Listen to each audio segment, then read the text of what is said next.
Capítulo 1 Desejo. O começo de todas as realizações, o primeiro passo em direção à riqueza. Quando, há mais de 30 anos, Edwin C. Barnes desceu do trem de carga em Orange, Nova Jersey, podia parecer um vagabundo, mas seus pensamentos eram os de um rei. Enquanto fazia o percurso entre a estação de trem e o escritório de Thomas A. Edison, sua mente trabalhava. Ele se via pedindo a Edison uma oportunidade para levar adiante sua ideia fixa, o desejo ardente de tornar-se sócio na empresa do grande inventor. O que Barnes levava consigo não era uma esperança, não era uma simples vontade. Era um desejo intenso e pulsante que transcendia qualquer coisa. Era definitivo. O desejo que levou Barnes a aproximar-se de Edison já o acompanhava há muito tempo, um desejo dominante. No começo, pode ter sido, e provavelmente foi, somente uma vontade, mas não naquele momento. Durante anos, muitas vezes Edwin C. Barnes e Edison ficaram frente a frente, no mesmo escritório onde se encontraram pela primeira vez. A essa altura, porém, o desejo se transformara em realidade. Os dois eram sócios. O maior sonho da vida de Barnes acontecera. Muitos o invejaram, creditando suas conquistas a um golpe de sorte. Só viam os dias de triunfo, sem se darem ao trabalho de investigar a causa do sucesso. Barnes obteve êxito porque escolheu uma meta definida e nela concentrou toda a energia, todo o poder, todo o esforço. Ele não se tornou sócio de Edison no dia em que chegou. Contentou-se em começar pelas tarefas menos interessantes, até que se apresentasse uma oportunidade para avançar, um passo que fosse em direção à sua almejada meta. 5 anos se passaram antes que a oportunidade aparecesse.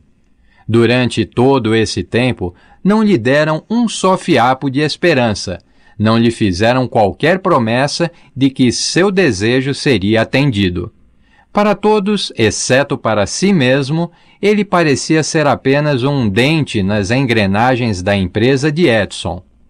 Em sua mente, porém, ele era o sócio de Edison o tempo todo, desde o dia em que começara a trabalhar.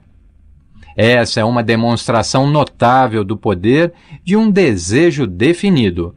Barnes conquistou sua meta porque, acima de qualquer outra coisa, queria ser sócio de Edison. Ele criou um plano para atingir esse propósito e afastou quaisquer possibilidades de bater em retirada. Ele se concentrou em seu desejo até que se tornasse uma ideia fixa e, finalmente, um fato.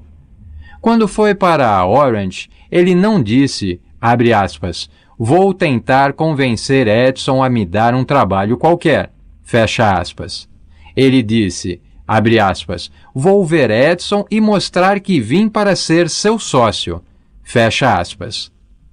Ele não disse, abre aspas, vou trabalhar lá por alguns meses e se não for promovido, desisto e procuro outro emprego, fecha aspas. Ele disse, abre aspas, vou começar em qualquer função, fazendo tudo o que Edison mandar, mas em breve serei seu sócio, fecha aspas. Ele não disse, abre aspas, vou ficar atento a outras oportunidades para o caso de não conseguir o que quero nas organizações de Edison, fecha aspas. Ele disse, abre aspas, só existe uma coisa no mundo que estou determinado a conseguir, que é ser sócio de Thomas A. Edison em sua empresa. Vou afastar qualquer possibilidade de bater em retirada e apostar todo o meu futuro na minha capacidade de conseguir o que desejo.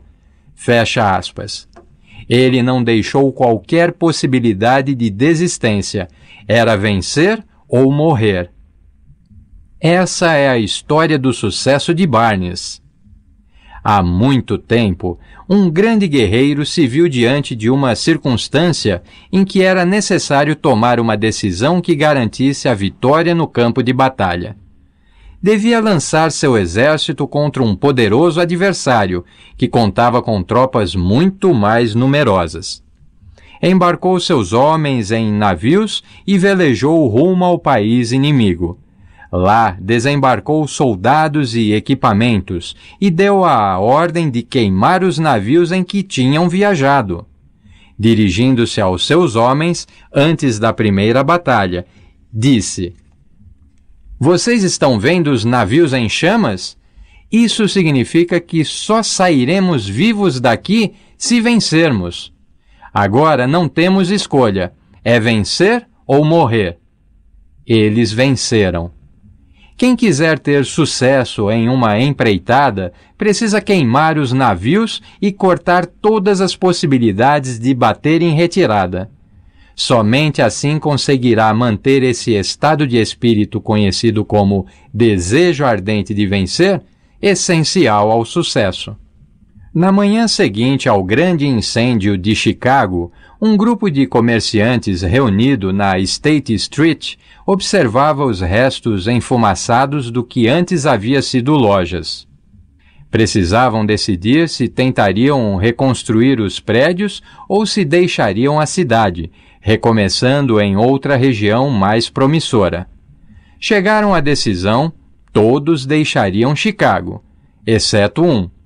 O comerciante que decidiu ficar e reconstruir a sua loja apontou para o que restara dela e disse: "Senhores, neste mesmo lugar vou construir a maior loja do mundo, não importa quantas vezes ela pegue fogo." Isso se passou há mais de 50 anos. A loja foi reconstruída e está lá até hoje. Um imponente monumento ao poder desse estado de espírito chamado desejo ardente. Teria sido mais fácil para Marshall Field fazer exatamente o que os demais comerciantes fizeram. Diante de condições adversas e um futuro sombrio, eles recuaram e foram para um local mais favorável.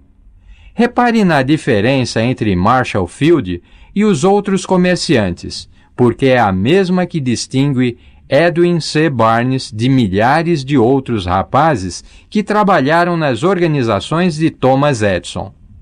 É a mesma diferença que identifica os vencedores dos perdedores.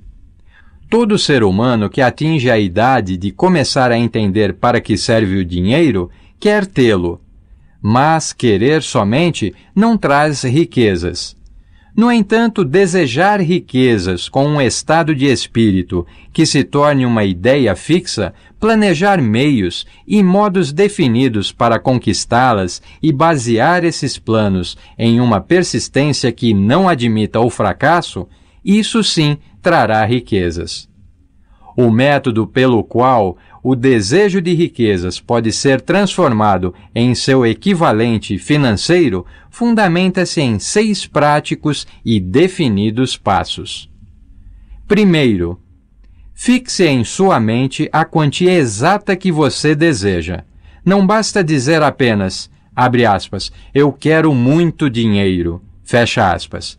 Determine qual montante. Existe uma razão psicológica para essa determinação, que será descrita em um dos próximos capítulos. Segundo, declare exatamente o que pretende dar em troca do dinheiro que receber. Nada vem de graça. Terceiro, estabeleça uma data definida na qual pretende possuir a importância desejada. Quarto, elabore um plano detalhado para a realização do seu desejo e comece imediatamente, quer se considere ou não em condições de colocá-lo em ação. Quinto, redige um documento declarando precisa e claramente a quantia que quer conseguir, determinando o prazo limite, especificando o que pretende dar em troca e descrevendo em detalhes o plano a ser posto em prática para juntar dinheiro. Sexto, leia a declaração escrita em voz alta, 2 vezes por dia, uma antes de deitar-se à noite e outra assim que se levantar pela manhã. Enquanto lê, acredite que já tem o dinheiro em seu poder. Veja e sinta a cena. É fundamental seguir as instruções descritas nessas 6 etapas. É especialmente importante observar e seguir as instruções da 6ª etapa. Você talvez ache impossível, abre aspas, ver-se na posse do dinheiro, fecha aspas, antes de tê-lo realmente. É aí que entra o desejo ardente. Se você desejar dinheiro tão intensamente a ponto de o desejo virar ideia fixa, não terá dificuldade em convencer-se de que irá consegui-lo. O objetivo é querer dinheiro com tal determinação que você se convença de que vai tê-lo. Somente aqueles que se tornam, abre aspas, conscientes do dinheiro, fecha aspas, chegam a acumular grandes fortunas. A, abre aspas, consciência do dinheiro, fecha aspas, significa que a mente foi tão completamente tomada pelo desejo de riqueza que a pessoa consegue ver-se rica. Aos não iniciados, aqueles que não conhecem o fundamento da mente humana, essas instruções podem parecer impraticáveis. A todos que não reconhecem a força dos 6 passos, pode ser de grande ajuda saber que essa informação foi recebida de Andrew Carnegie, que começou como operário em uma usina siderúrgica e conseguiu, apesar da origem humilde, fazer que esses princípios lhe proporcionassem a considerável fortuna de mais de 100 milhões de dólares. Também é bom saber que os 6 passos aqui recomendados foram cuidadosamente examinados por Thomas A. Edison, que neles colocou o seu selo de aprovação, por serem não somente essenciais à acumulação de riquezas, mas necessários à realização de qualquer meta definida. Os passos não requerem, abre aspas, trabalho árduo, fecha aspas, não pedem sacrifícios, não exigem que nos tornemos ridículos ou crédulos. Para aplicá-los, não é preciso muito estudo. Todavia, a aplicação bem-sucedida desses 6 passos necessita de imaginação suficiente para que possamos ver e compreender que a tarefa de ganhar dinheiro não pode ser deixada por conta do acaso ou da sorte. Precisamos entender que todos os que acumularam grandes fortunas tiveram, primeiro, sonhos, esperanças, vontades e desejos e planos. Precisamos entender que todos os que acumularam grandes fortunas tiveram, primeiro, sonhos, esperanças, vontades, desejos e planos. É importante enfatizar que as riquezas só chegam em grande quantidade quando as desejamos ardentemente e nos vemos na posse delas. Desde os primórdios da civilização até o presente, todo grande líder foi um sonhador. O cristianismo é a maior força em potencial no mundo de hoje, porque seu fundador foi um intenso sonhador, com visão e imaginação suficientes para enxergar realidades em suas formas mental e espiritual antes que se materializassem. Quem não vê grandes riquezas na imaginação, jamais as verá no extrato bancário. Nunca houve, na história da humanidade, melhores oportunidades para sonhadores capazes de agir do que as que existem agora. Os anos de colapso econômico nivelaram, substancialmente, todas as pessoas. Uma nova corrida está para começar. As apostas representam enormes fortunas que serão construídas nos próximos anos. As regras do jogo mudaram, porque agora vivemos em um mundo diferente, que favorece visivelmente as massas, aqueles que tiveram pouquíssima ou nenhuma oportunidade de crescer sob as condições existentes nos anos difíceis, quando o medo paralisou o crescimento e o desenvolvimento. Nós que estamos nessa corrida pela riqueza, precisamos saber que o mundo diferente no qual vivemos pede novas ideias, novas maneiras de atuar, novos líderes, novas invenções, novos métodos de ensino, novas estratégias de marketing, nova literatura, novos programas de rádio, novas soluções para o cinema. Por trás dessa demanda por coisas novas e melhores, há um elemento indispensável ao sucesso: a determinação de propósitos, a certeza do que se quer e um desejo ardente de realização. Crises econômicas marcam a morte de uma era e o nascimento de outra. Esse mundo transformado requer sonhadores atuantes, capazes de transformar sonhos em ação. Os sonhadores atuantes sempre foram e serão os criadores da civilização. Nós que desejamos acumular bens, não podemos esquecer que os verdadeiros líderes do mundo foram indivíduos que buscaram e puseram em prática o intangível, forças invisíveis de oportunidades futuras, convertendo essas forças ou impulsos do pensamento em arranha-céus, cidades, fábricas, aviões, automóveis e toda sorte de facilidades que tornam a vida mais confortável. Tolerância e receptividade são necessidades práticas para o sonhador de hoje. Aqueles que têm medo de novas ideias estão condenados ao fracasso antes mesmo de começar. Jamais houve um tempo mais favorável aos pioneiros do que o momento atual. É verdade que não há nenhum oeste selvagem e fora da lei a ser conquistado, como no tempo das diligências, mas existe um vasto mundo empresarial, financeiro e industrial a ser remodelado e redirecionado segundo novas e melhores orientações. Ao planejar adquirir a sua parte nas riquezas, não permita que desprezem o sonhador que existe em você. Para ganhar os grandes prêmios neste mundo diferente, você precisa captar o espírito dos grandes pioneiros do passado, cujos sonhos deram à civilização tudo o que ela tem de valor. O espírito que serve como seiva vital de cada país, a oportunidade para desenvolver e aproveitar nossos talentos. Não esqueçamos que Colombo sonhou com um mundo desconhecido, apostou sua vida na existência dele e o descobriu. Copérnico, o grande astrônomo, sonhou com uma multiplicidade de mundos e revelou-os. Ninguém o acusou de, entre parênteses, visionário, depois que provou estar certo. Ao contrário, o mundo o reverenciou em seu túmulo, o que prova mais uma vez que o, abre aspas, sucesso não precisa de desculpas e o fracasso não permite desculpas. Fecha aspas. Se o que quer fazer é certo e você acredita nisso, vá em frente.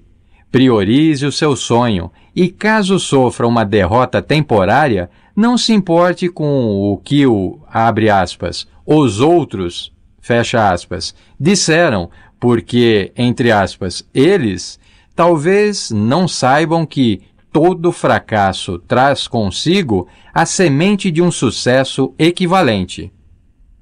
Henry Ford, pobre e de pouca instrução, sonhou com uma carruagem sem cavalos.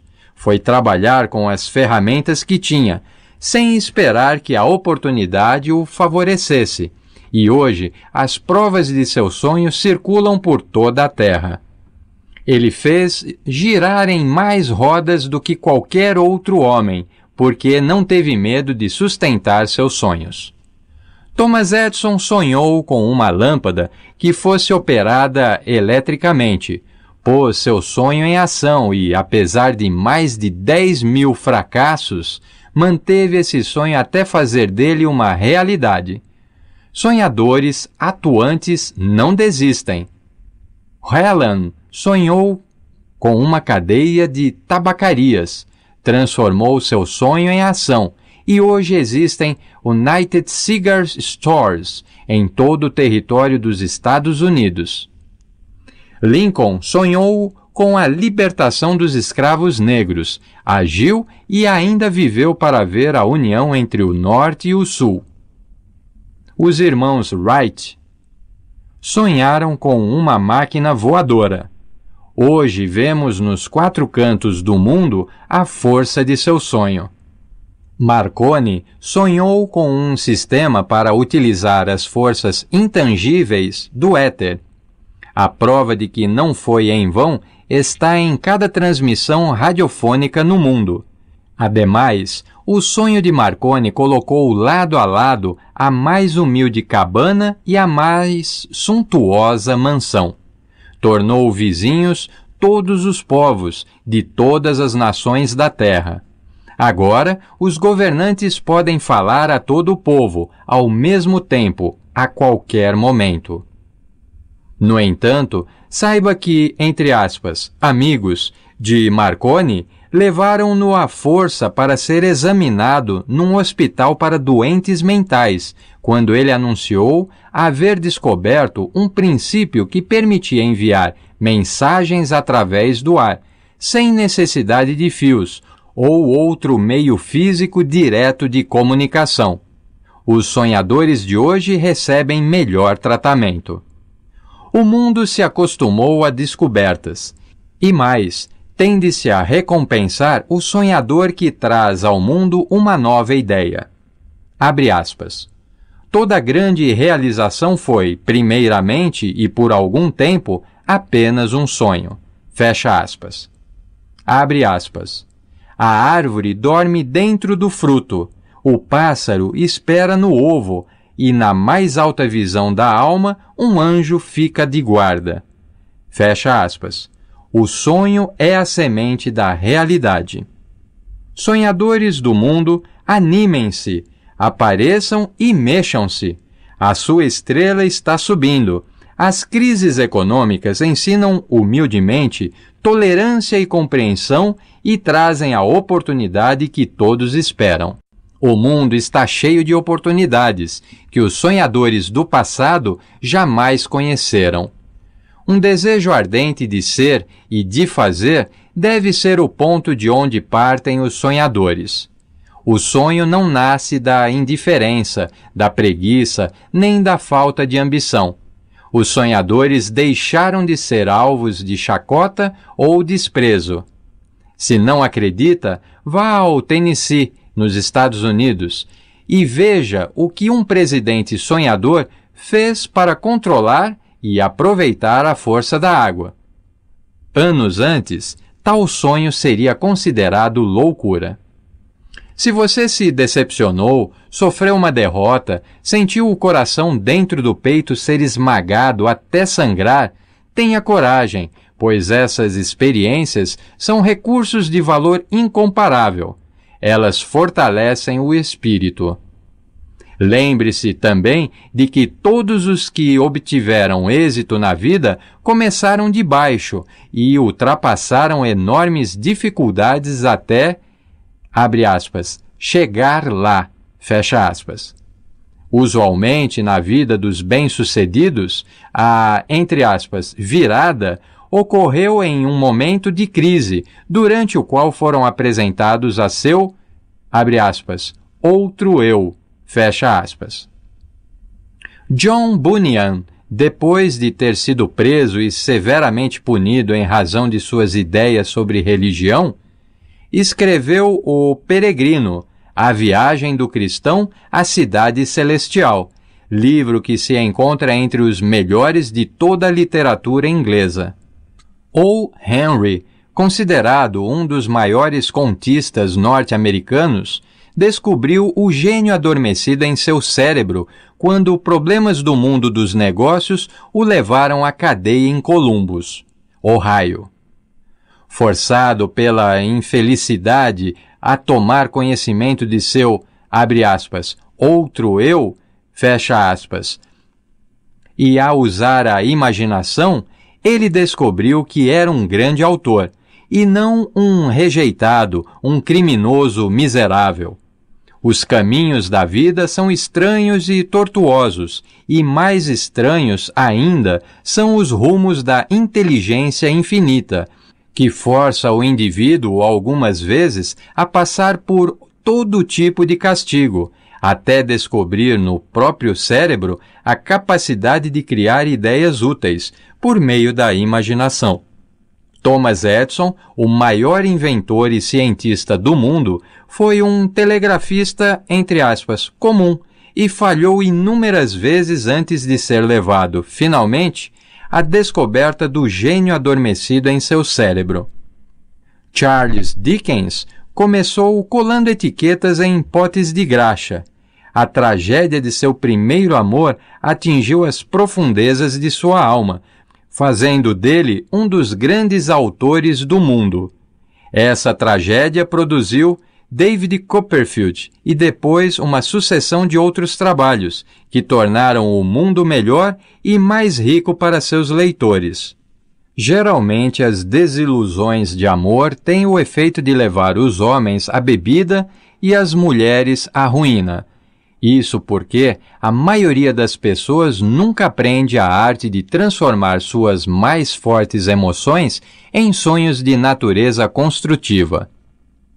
Helen Keller ficou surda, muda e cega pouco depois do nascimento.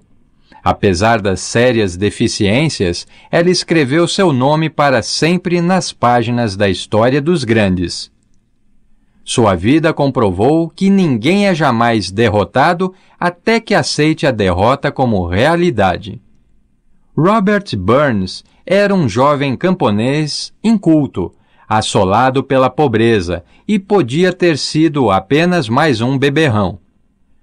Mas fez o mundo ficar melhor, traduzindo lindos pensamentos em forma de poesia e, assim, arrancando espinhos e plantando rosas em seu lugar.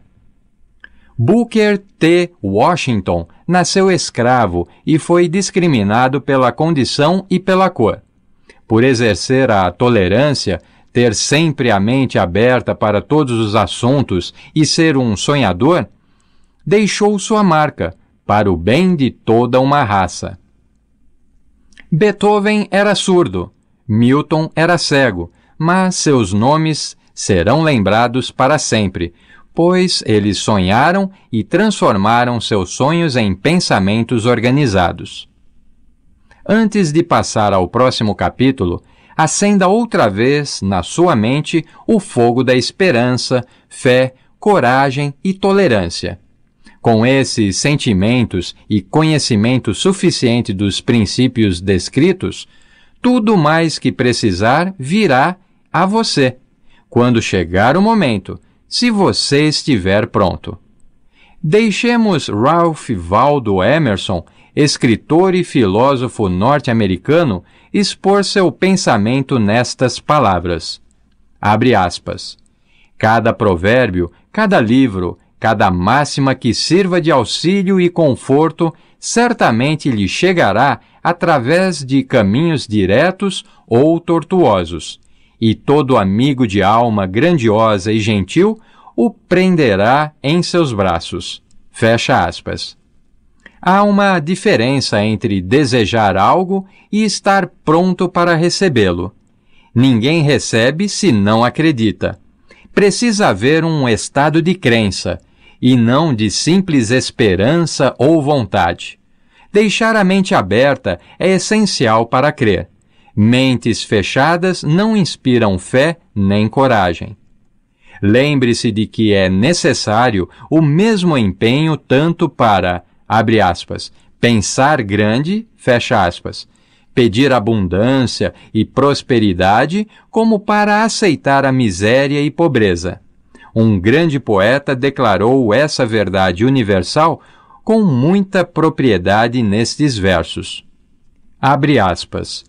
Fiz com a vida o trato de receber uma moeda, e a vida não me pagou mais, embora mais tarde eu pedisse, ao verificar o pouco que tinha. Porque a vida é um patrão justo, que dá o que você pede, mas, uma vez acertado o pagamento, é preciso suportar a tarefa. Eu me contentarei com um salário vil, só para descobrir, consternado, que a vida me pagaria de boa vontade o que eu tivesse pedido. Fecha aspas. O desejo supera a mãe natureza. Para encerrar adequadamente este capítulo, quero apresentar uma das pessoas mais incomuns que conheci. Eu o vi pela primeira vez há 24 anos, poucos minutos após seu nascimento. Ele veio ao mundo sem qualquer vestígio físico de orelhas e o médico admitiu, quando pressionado a opinar, que a criança provavelmente jamais conseguiria ouvir nem falar. Desafiei a opinião do médico. Tinha o direito de fazê-lo, pois era o pai do bebê. Naquele momento, tomei uma decisão que, no entanto, revelei apenas ao meu coração. Decidi que meu filho iria ouvir e falar. A natureza podia mandar-me uma criança sem orelhas, mas não podia obrigar-me a aceitar a realidade daquela situação. Em minha mente, sabia que meu filho iria ouvir e falar. Como? Tinha a certeza de haver um caminho que, de um jeito ou de outro, eu encontraria. Pensei nas palavras do imortal Emerson, abre aspas, o curso de todas as coisas nos ensina a fé. Só precisamos aprender. Existe um guia para cada um de nós e, ouvindo humildemente, reconheceremos a palavra certa. Fecha aspas. A palavra certa? Desejo. Mais do que qualquer outra coisa, eu desejava que meu filho não fosse um surdo-mudo. E nunca abri mão desse desejo, nem por um segundo. Muitos anos antes, eu havia escrito, abre aspas, as únicas limitações são aquelas que estabelecemos em nossa mente. Fecha aspas. Pela primeira vez, me perguntava se aquela seria uma afirmação verdadeira. Deitado na cama, diante de mim, estava um recém-nascido sem os recursos naturais necessários à audição. Ainda que pudesse ouvir e falar, algo lhe faltaria para sempre. Certamente não se tratava de uma limitação que ele tivesse imposto a si próprio. O que eu poderia fazer a respeito? De alguma forma encontraria um jeito de transplantar para a mente daquela criança o meu desejo ardente, de tal modo que o som chegaria a seu cérebro sem a ajuda de ouvidos.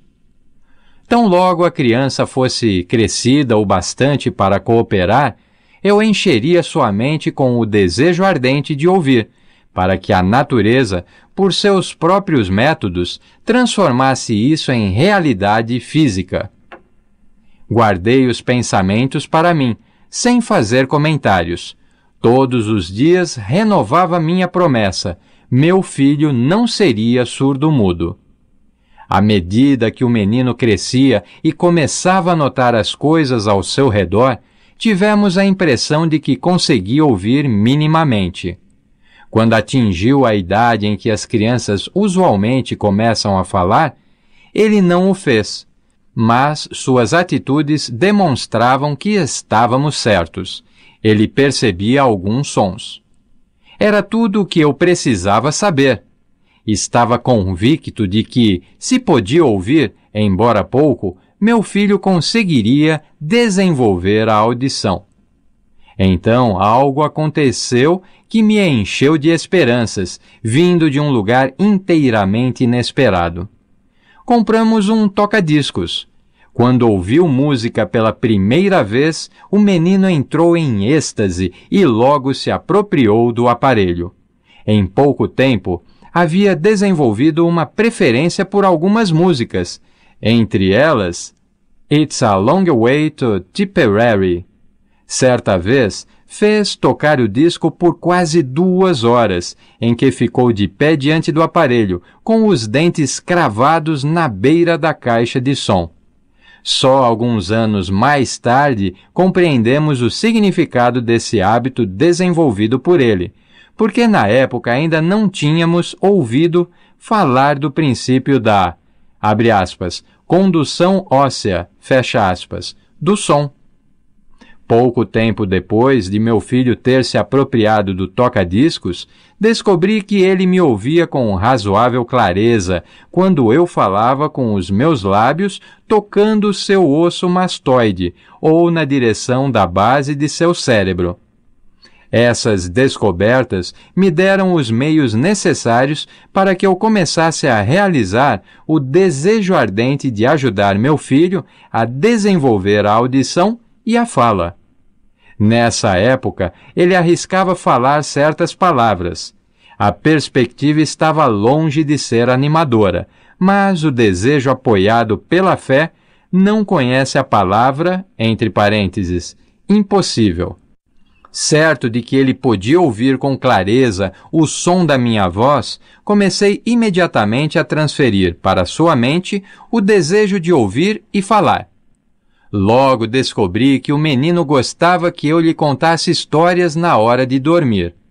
Assim, pus mãos à obra, criando histórias destinadas a desenvolver nele a autoconfiança, a imaginação e um intenso desejo de ouvir e ser normal. Havia especialmente uma história que eu enfatizava, dando-lhe novas e dramáticas cores a cada vez que a contava. Com isso, tentava plantar na mente da criança o pensamento de que sua deficiência não era uma desvantagem, mas um recurso de grande valor. Apesar de todas as filosofias que eu havia estudado indicarem claramente que cada adversidade traz consigo a semente de uma vantagem equivalente, preciso confessar que não fazia a menor ideia de como tal deficiência poderia tornar-se um fator positivo. No entanto, continuei minha prática de integrar essa filosofia às histórias da hora de dormir, esperando que um dia ele mesmo encontrasse um meio de tirar proveito de sua deficiência. A razão me dizia francamente que não havia compensação adequada para a falta de ouvidos e do aparelho natural de audição. Mas o desejo apoiado na fé superou a razão e inspirou-me a continuar.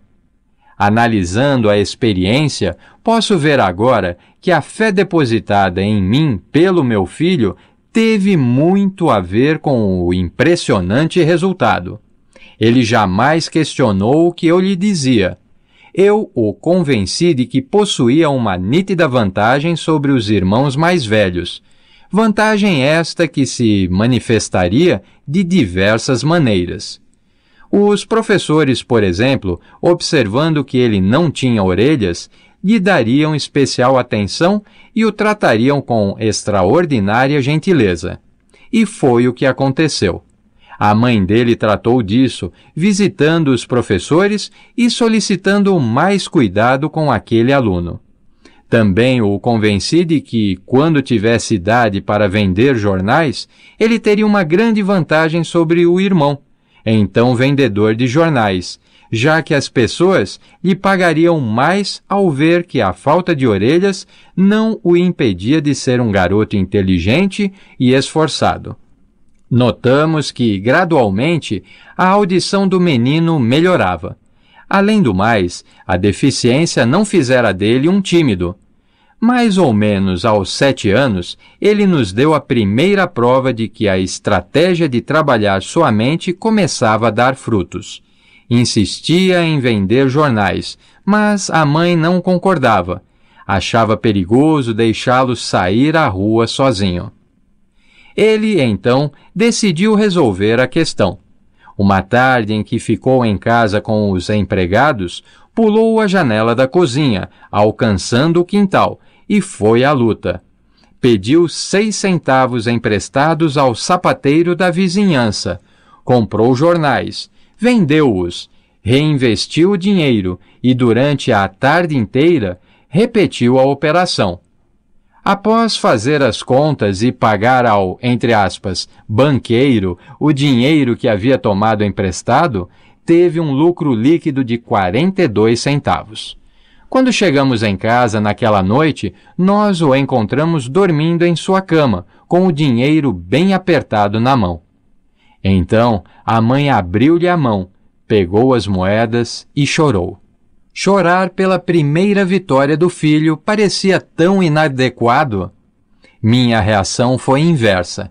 Ri alegremente, porque soube que o esforço para plantar na mente daquele menino uma atitude de autoconfiança fora bem-sucedido.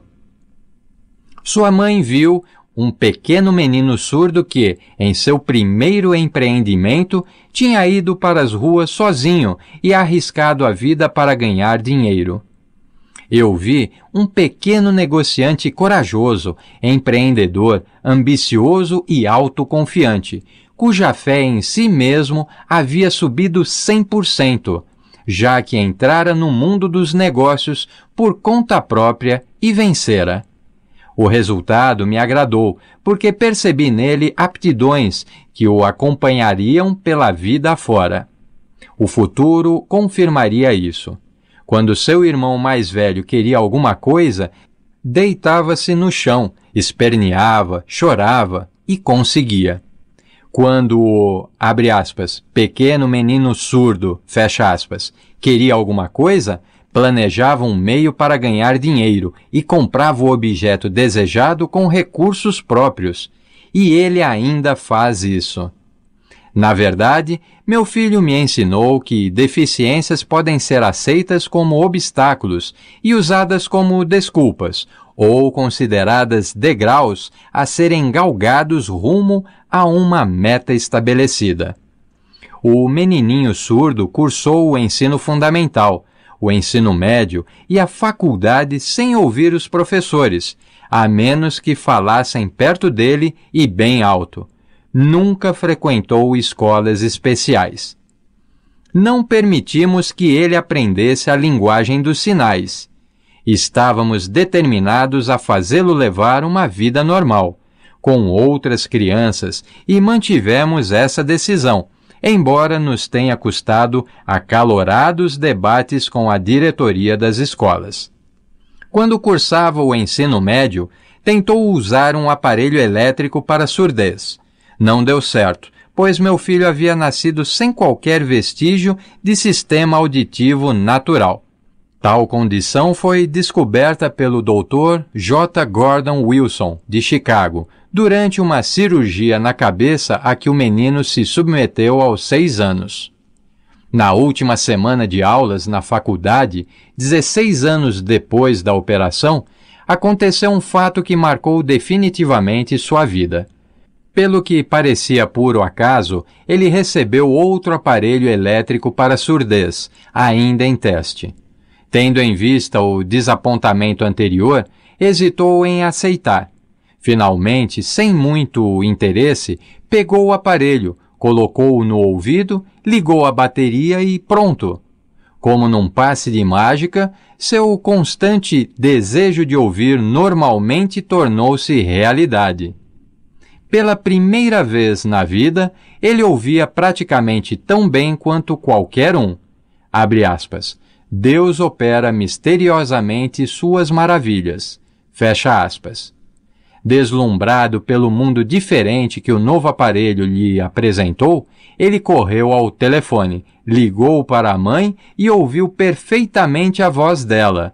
No dia seguinte, ouvia claramente as vozes dos professores, pela primeira vez na vida, sem que precisassem gritar ao chegar perto. Ouviu o rádio. Ouviu o cinema falado. Afinal, podia conversar livremente com outras pessoas sem que tivessem necessidade de falar alto. Tinha entrado em um mundo diferente. Com nosso desejo persistente, havíamos nos recusado a aceitar o engano da natureza e a induzimos a corrigir-se por intermédio dos meios práticos disponíveis. O desejo tinha começado a pagar dividendos, mas a vitória não estava completa. O rapaz ainda teria de encontrar um meio prático e definido para converter sua deficiência em uma vantagem equivalente. Talvez, sem entender plenamente o significado do que havia conseguido, mas entusiasmado com a descoberta do novo mundo dos sons, ele escreveu uma carta para o fabricante do aparelho, descrevendo em detalhe sua experiência. Alguma coisa na carta, algo que talvez não estivesse escrito nas linhas, mas entre elas, fez que a companhia o convidasse a ir a Nova York.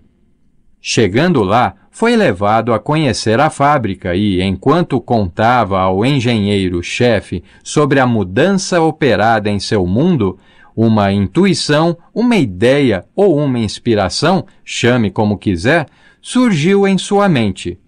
Foi esse impulso de pensamento que converteu sua deficiência em vantagem destinada a pagar dividendos em forma de dinheiro e felicidade a milhares de pessoas por muito tempo. O ponto central daquele impulso de pensamento era o seguinte: ocorreu-lhe que ele poderia ajudar milhões de pessoas surdas que atravessam a vida sem o benefício de um aparelho de surdez, caso pudesse achar um meio de contar uma história. Naquele exato momento, decidiu devotar o resto de sua vida a ajudar deficientes auditivos. Durante um mês, ele pesquisou intensamente, analisando todo o sistema de marketing da fábrica de aparelhos de surdez e criou meios de comunicar-se com os deficientes auditivos do mundo inteiro, de modo a partilhar com eles seu, abre aspas, mundo diferente, fecha aspas, recentemente descoberto. Ele elaborou um planejamento de 2 anos, baseado em suas conclusões. Quando apresentou o plano à companhia, foi-lhe imediatamente oferecido um cargo para que conseguisse levar o plano adiante.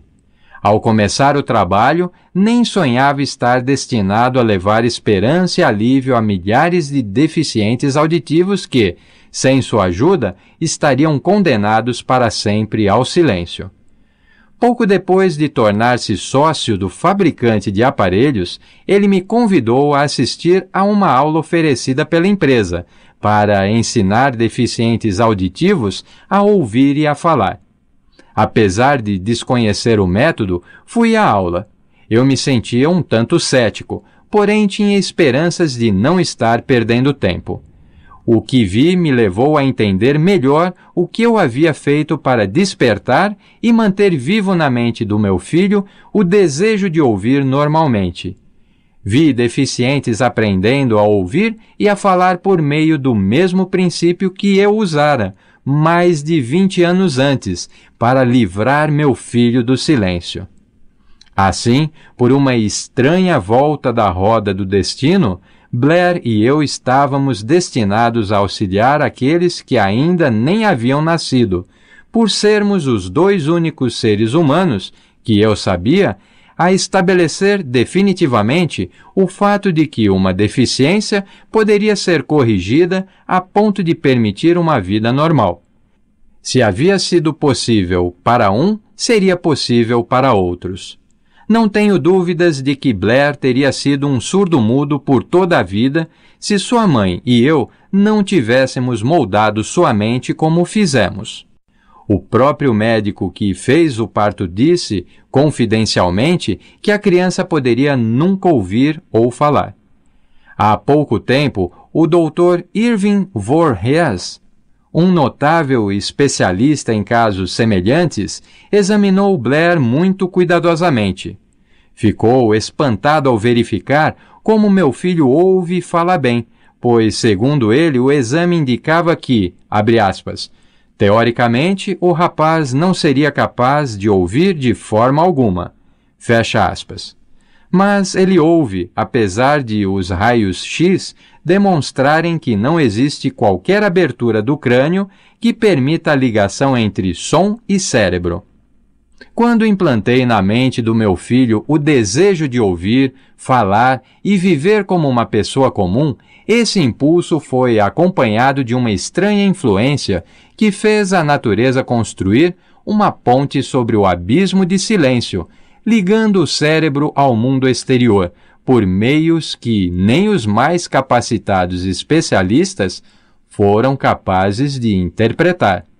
Seria sacrilégio conjeturar a respeito desse milagre da natureza, e imperdoável deixar de contar ao mundo tudo o que sei sobre a humilde parte que me cabe nessa estranha experiência.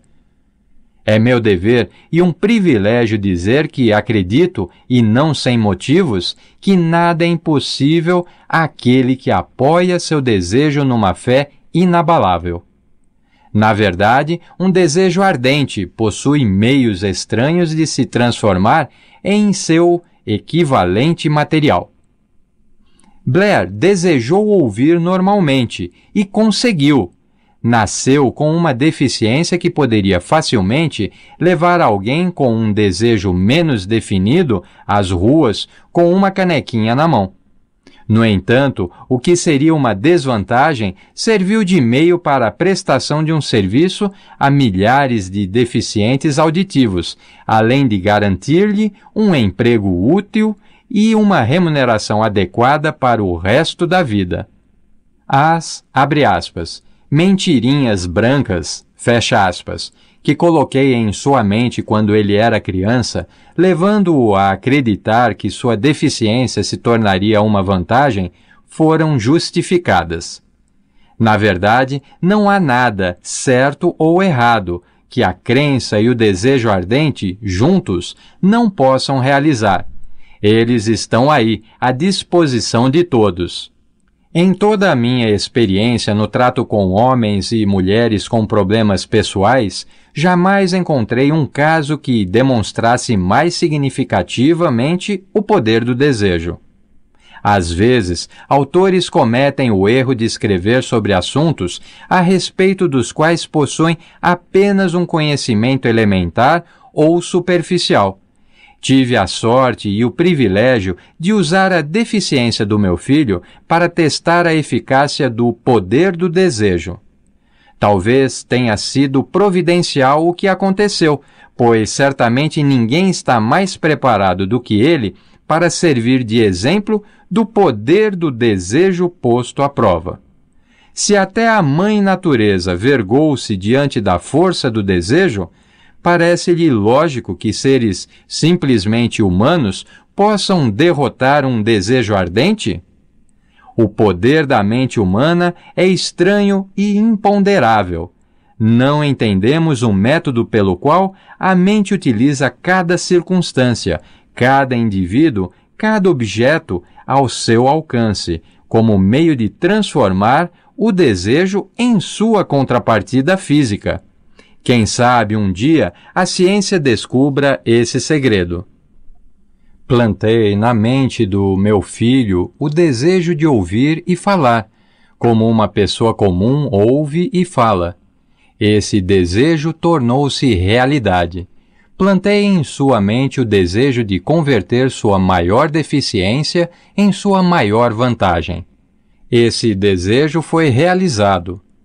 O modus operandi pelo qual um resultado espantoso foi alcançado não é difícil de descrever.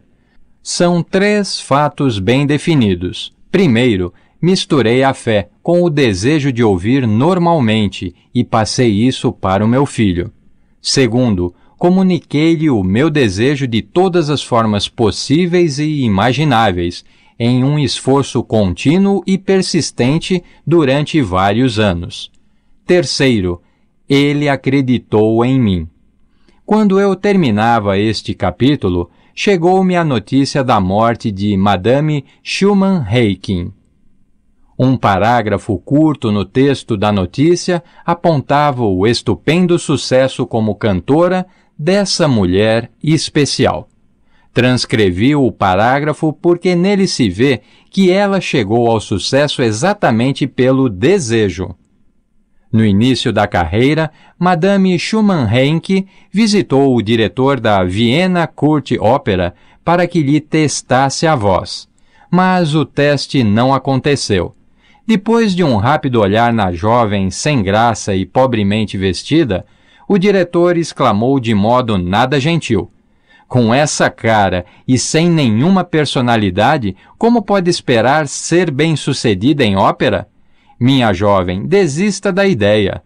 Compre uma máquina de costura e vá trabalhar. Você nunca será uma cantora. Entre aspas, nunca é tempo demais. O diretor da Vienna Court Opera entendia muito da técnica do canto, mas sabia pouco sobre o poder do desejo quando ele se torna ideia fixa. Se soubesse mais sobre esse poder, não teria cometido o engano de condenar um gênio sem dar-lhe uma oportunidade. Há alguns anos, um dos meus sócios ficou doente. Como piorava a cada dia, foi encaminhado a um hospital para ser operado. Quando ia ser levado para a sala de cirurgia, olhei-o e pensei, abre aspas, como alguém tão magro e abatido como ele conseguirá enfrentar com sucesso uma operação tão séria? Fecha aspas. O cirurgião avisou que havia pouca chance, ou quase nenhuma, de vê-lo novamente com vida. Mas essa era a opinião do médico, não a do paciente. Antes de entrar na sala, ele murmurou baixinho. Não se preocupe, chefe, eu estarei fora daqui em poucos dias. A enfermeira olhou para mim com pena. Mas o paciente realmente saiu são e salvo. Depois que tudo acabou, o médico disse, ele foi salvo pelo desejo de viver. Nunca teria sobrevivido se tivesse aceitado a possibilidade da morte. Creio na força do desejo, apoiado pela fé, porque vi esse poder levar homens de origem muito humilde a posições de poder e riqueza. Eu o vi livrar vítimas das garras da morte. Eu o vi servir de meio para que indivíduos recomeçassem após terem sido derrotados das mais diversas formas. Eu o vi dar ao meu filho uma vida normal, feliz e bem-sucedida, apesar de a natureza o ter trazido ao mundo sem os ouvidos. Como pode alguém despertar e usar o poder do desejo? A resposta está neste capítulo e nos capítulos seguintes. Esta mensagem chegou ao mundo ao fim da mais longa e talvez mais devastadora crise econômica que os Estados Unidos já conheceram. Seria razoável supor que chamasse a atenção principalmente daqueles que perderam fortunas, de outros que ficaram sem emprego e de muitos que precisaram reorganizar seus planos e recomeçar. A todos esses, gostaria de transmitir a ideia de que toda realização, qualquer que seja sua natureza ou seu objetivo, precisa começar com um desejo ardente e intenso por algo definido. Por intermédio de algum estranho e poderoso princípio de, abre aspas, química mental, fecha aspas, nunca revelado, a natureza integra ao impulso de um forte desejo aquele, entre parênteses, algo mais, que não reconhece a palavra, entre parênteses, impossível, e não aceita o fracasso. Capítulo 2.